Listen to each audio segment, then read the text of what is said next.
Kumusta sa inyong lahat? Dito naman tayo sa vlog natin ngayong gabi sa FPJ Batang Quiapo, Huwag Umasa. Unang-una sa lahat, ito ay teaser video lamang para ma-update sa Batang Quiapo. Huwag kalimutan i-follow at i-subscribe ang channel. Salamat po. Dito nga ay nagkita nga si David at saka si Catherine ito sa Emerald Plaza na kung saan may plano si David para magpakilala kay Catherine ito dahil nagustuhan ito ni David ito dahil gusto nang gawin ni David ay juwain itong si Catherine ito. Si Pablo at saka si Ruben ay nagbar ito, ngunit sa sawing palad ay ito ay tumawag si Mamita ito dahil kay Catherine dahil wala ito sa bahay. Sinabi ni Pablo na makipagkita siya dahil sa atraso niya nakabangga doon sa kotse. Ngunit sinabi ni Mamita na si ikaw na Pablo ang mag-asikaso doon. Si David at si Catherine ay nag-uusap ito, silang dalawa lang, walang ibang tao sa restaurant nito. Si Jilay ay nag-aya ng pagkain ito dahil promotion kay Tanggol ito dahil head bouncer na siya. Ngayon ito naman si Tanggol ang naglilibre ito dahil nahihiya ito. Habang naglalakad sila nito ay may naalala si Tanggol nito kay Mokang na kung saan may tumutugtog. Kaya ang ginawa ito ni Mokang ay sinabi na, sige nga kumanta ka nga Tanggol. Ito yung alaala ni Tanggol kay Mokang nito dahil sa sobrang mahal niya ito at sasagutin na ito ni Mokang.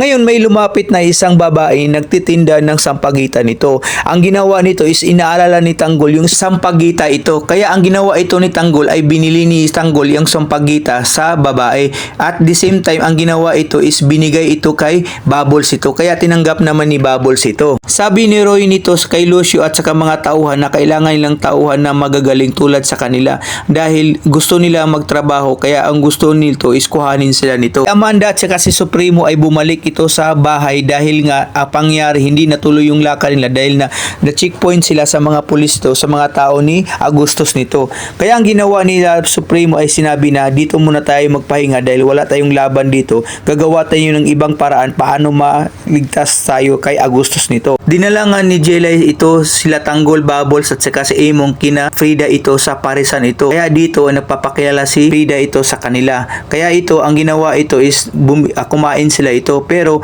bago sila kumain is nagantay muna sila sa customer dahil marami pa ito. Kaya ang ginawa ilang dalawa ni Bubbles at ni Tanggol ay nagpahinga muna doon sa labas kasi nagantay ng customer. Ngayon sinasabi ni Tanggol na di pa rin niya nakalimutan ito si Mokang ito doon sa circle dahil naalala niya dati kay Mokang nung sila pa nabuhay pa si Mokang ito. Kaya ito naman si Bubbles ay naintindihan ito. Dito ay nahinto ang usapan nila David at saka ni Catherine dahil ito si Pablo yung kapatid tumawag ito kasi hinahanap ito kay Mamita. Kaya sinabi ni Catherine ito na nandito lang ako sa Emerald Plaza kasi kinausap ko lang yung pagbangga ng kotse ko. Kaya sabi ni Pablo ay susunduin lang kita dyan. Sinukat ni Tinding yung damit na binigay ito kay Doña Benita ito. Ngunit ito nangyari ay habang nagsasayaw ito si Tinding ay nakita ito ni Don Pakundo ito. Kaya ito nahinto yung pagsusukat nito.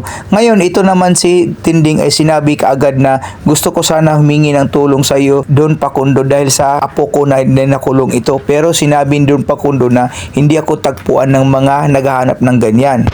Huwag ni Jelay sila Bubbles at Tanggol dito dahil tapos na yung kumain dahil bakante na yung lamesa. Kaya ang ginawa nila dito is pumasok na sila at umupo at nag-order na sila ng 4 na pares nito. Kaya inisikaso ni Frida yung mga customer niya ito, siniserve niya ito na 4 na pares. Pati si Jelay ay gustong alagaan si Tanggol dito. Kaya ang ginawa nito, kaso ni Frida sila Tanggol at Bubbles at Among at Jelay ito. Kaya kumain na sila dito. Kaya sabi ni Tanggol kay Frida na masarap ang pares dito. Kaya ang ginawa naman ito pagkatapos nito ay nagbayad na si Tanggol.